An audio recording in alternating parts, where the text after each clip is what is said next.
পারেনি, মানে ত্রুটিমুক্ত লিস্ট আজকের দিন পর্যন্ত দিতে পারেনি। মমতা বন্দ্যোপাধ্যায় দিতে পারবে, সেই সময়ে যিনি বোর্ডের প্রেসিডেন্ট ছিলেন মানিক ভট্টাচার্য দিতে পারবেন। কোথায় গেলে সেই প্যানেল পাওয়া যাবে? আপনি প্যানেল খুঁজে পাবেন না, কেউ প্যানেল খুঁজে পাবে না। বলছি যে এই নিয়োগে শুধুমাত্র একরকম দুর্নীতি হয়েছে তা না, শুধু অ্যাপটিটিউড টেস্টে দুর্নীতি হয়েছে তা না, বেশি নাম্বার পেয়েছে চাকরি পায়নি, কম নাম্বার পেয়ে চাকরি পেয়েছে। ওএমআর নষ্ট তো সেটা টেটের গেল, সেটা ছাড়াও রিজার্ভেশন পলিসি মেনটেন করা হয়নি। ধরুন একজন ক্যান্ডিডেট, এসসি ক্যান্ডিডেট, সে আনরিজার্ভ হিসেবে ট্রিটেড হতে পারতো, তাহলে আরেকজন এসসি ক্যান্ডিডেট পেতো। মামলা এখন যেহেতু হচ্ছে, হিয়ারিং হচ্ছে, হিয়ারিং উভয় পক্ষ, এক পক্ষ বলবে এটা ঘটেনি আর এক পক্ষ বলবে ঘটেছে, ফলে এই দুটো শোনার পরে বিচারপতিরা যা রায় দিবেন সেটাই হবে। এখন ফ্যাকচুয়ালি এই 2016 সালের সিলেকশন প্রসেসের আপনি যদি ইতিহাস ভূগোল জানতে চান, কয়েকদিন লাগবে। মানে এত করাপশন করেছে। আপনি শুরু করুন যে একটা মিনিমাম এলিজিবিলিটি ক্রাইটেরিয়া হচ্ছে টেট, একটি নিয়োগ প্রক্রিয়া মানে প্রাথমিকের। সেই টেটের আজকে আপনি যদি আজকের দিনে দাঁড়িয়ে যদি দেখেন, টেট 2014 কোনো অরিজিনাল ওএমআর তো নেই, তার কোনো মিরর ইমেজ নেই। 16 সালের সিলেকশন প্রসেসটা 14 সালে টেট থেকে হয়েছিল। যারা টেট 2014-তে কোয়ালিফাই করেছিলেন তারা 16 সালে সিলেকশনে পার্টিসিপেট করেছিলেন। আপনি যদি যে মিনিমাম এলিজিবিলিটি ক্রাইটেরিয়া তার যদি ডকুমেন্ট না থাকে, তা সেটার উপর ভিত্তি করে একটা সিলেকশন প্রসেস করছেন। এবার হলো অল অফ দ্য সাডেন আপনি একটা রেজাল্ট ডিক্লেয়ার করলেন, এসএমএস এর মাধ্যমে নিয়োগ হলো।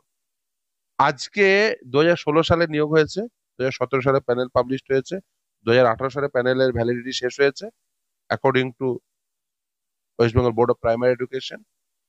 আজকে 2025 সাল, আপনি যে কাউকে, আপনি মমতা বন্দ্যোপাধ্যায়কে বলুন, West Bengal board of primary এডুকেশনের যে কোনো দায়িত্বশীল আধিকারিককে বলুন যে সেই প্যানেলটা, আমাকে একটা প্যানেল দাও, নির্ভুল প্যানেল, একদম district wise according to rule 8 যে প্যানেল হওয়া উচিত, সেই প্যানেল দাও। কে দিতে পারবে বলুন? মমতা বন্দ্যোপাধ্যায় দিতে পারবে, সেই সময়ে যিনি বোর্ডের প্রেসিডেন্ট ছিলেন মানিক ভট্টাচার্য দিতে পারবেন। কোথায় গেলে সেই প্যানেল পাওয়া যাবে? আপনি প্যানেল খুঁজে পাবেন না, কেউ প্যানেল খুঁজে পাবে না। প্যানেলটা কোথায় পাওয়া যাবে? মেধা তালিকাটা তো এক জায়গায় পাওয়া যাবে, হ্যাঁ, তো সেটা তো কোথায় পাওয়া যাবে? জেলার চেয়ারম্যানদের কাছে পাওয়া যাবে গেলে? বলুন কোন চেয়ারম্যানকে পাওয়া যাবে, কোন ডিপিএসসি চেয়ারম্যানকে? আমরা তো স্পষ্ট করে বলছি যে এই নিয়োগে শুধুমাত্র একরকম দুর্নীতি হয়েছে তা না, শুধু অ্যাপটিটিউড টেস্টে দুর্নীতি হয়েছে তা না, বেশি নাম্বার পেয়েছে চাকরি পায়নি, কম নাম্বার পেয়ে চাকরি পেয়েছে। ওএমআর নষ্ট তো সেটা টেটের গেল, সেটা ছাড়াও রিজার্ভেশন পলিসি মেনটেন করা হয়নি। ধরুন একজন ক্যান্ডিডেট, এসসি ক্যান্ডিডেট, সে আনরিজার্ভ হিসেবে ট্রিটেড হতে পারতো, তাহলে আরেকজন এসসি ক্যান্ডিডেট পেতো। রিজার্ভ ক্যাটাগরির ক্যান্ডিডেটদের আনরিজার্ভ হিসেবে ট্রিটই করা হয়নি, এবং এসএমএস করে দেখে পাঠিয়েছে, কোনো মেধা তালিকা প্রকাশ হয়নি। ইভেন আমি অন্য কারোর ডকুমেন্ট বলছি না, West Bengal board of primary education নিজে 2022 সালে বিজ্ঞপ্তি দিয়ে, নোটিফিকেশন দিয়ে বলেছিল যে আদালতের নির্দেশের ফলে তারা একটা মেধা তালিকা প্রকাশ করছে, মানে এমপ্যানেল ক্যান্ডিডেটদের নাম প্রকাশ করছে, সেখানে নাম্বার সহ নাম প্রকাশ করছে, কারণ আদালতের নির্দেশ তাই ছিল। সেখানে যেদিন এটি প্রকাশ করলো তার পরের দিন 28 তারিখে প্রকাশ করা হয়েছিল, 29 তারিখে আর একটা বিজ্ঞপ্তি দিয়ে বলল যে ওই লিস্টে ভুল রয়েছে, এবং সেই সময় টেট 2022 এই পরীক্ষাটি কন্ডাক্ট করার মুহূর্ত ছিল, তাই আমরা এই সময় দিতে পারছি না, ভবিষ্যতে খুব তাড়াতাড়ি শীঘ্রই আর কি তারা এরর ফ্রি একটা লিস্ট দেবে। ওই লিস্ট থেকে তারা নিজেরাই বলছে এরোনিয়াস লিস্ট।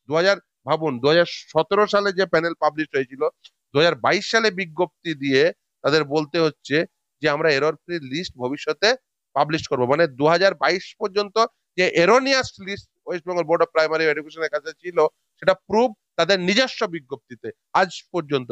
2017 সালের পরে 2022 সালে এই বিজ্ঞপ্তি হয়েছে, 2022 সালের পর আজকে 2025 সাল, আমি যদি 2022 থেকে 25 ধরি, 3 বছর কেটে গেছে, এখনো এরর ফ্রি লিস্ট দিতে পারেনি। মানে ত্রুটিমুক্ত লিস্ট আজকের দিন পর্যন্ত দিতে পারেনি। চলছে 16 সালের নিয়োগ নিয়েই মামলা চলছে, আর 20 সালের নিয়োগ নিয়ে যে পরিমাণ মিথ্যাচার করেছে ওই প্রাথমিকের, আমি তো বলেছি আদালতে এসে যে কথা বলেছে, এটা আমার কথা না, আদালতে ডকুমেন্টেড ডিভিশন বেঞ্চে যে ওর এই যে সাইবার হ্যাকিং হয়েছিল, একটা অভিযোগ দায়ের হয়েছিল, সেই অভিযোগ পত্রটা আমি জিজ্ঞাসা করছি, সেই অভিযোগ পত্রটা কোথায় আছে? আজকের দিন পর্যন্ত কেউ অভিযোগ পত্র দেখাতে পারেনি, এবং আদালতে তো দেখাতে পারেইনি। আমার প্রশ্ন থাকলো মমতা বন্দ্যোপাধ্যায়কে, যে 2016 সালের প্যানেল কোথায় গেলে পাওয়া যাবে? তোমার রাজ্যে 42,949 জনের নিয়োগ হয়েছে, তার প্যানেল কোথায় পাওয়া যাবে? ত্রুটিমুক্ত প্যানেল কার বাড়িতে?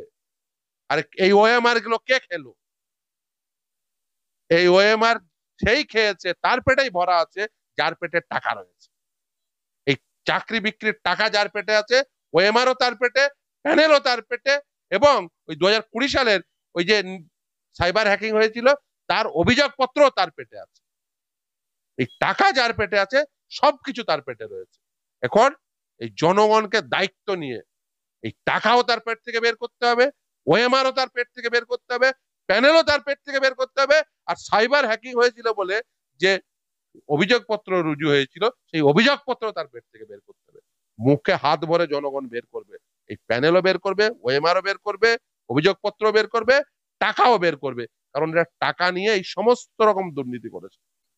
যারা কম নাম্বার পেয়ে চাকরি দেওয়া থেকে শুরু করে ওই ওএমআর খাওয়া পর্যন্ত সমস্ত কোর্ট চলে যান, কালকে আদালত বলুক প্যানেলটা এসে এখানে প্রডিউস করে, দৌড়ে সুপ্রিম কোর্ট চলে যাবে, দৌড়ে সুপ্রিম কোর্ট চলে যাবে। আপনি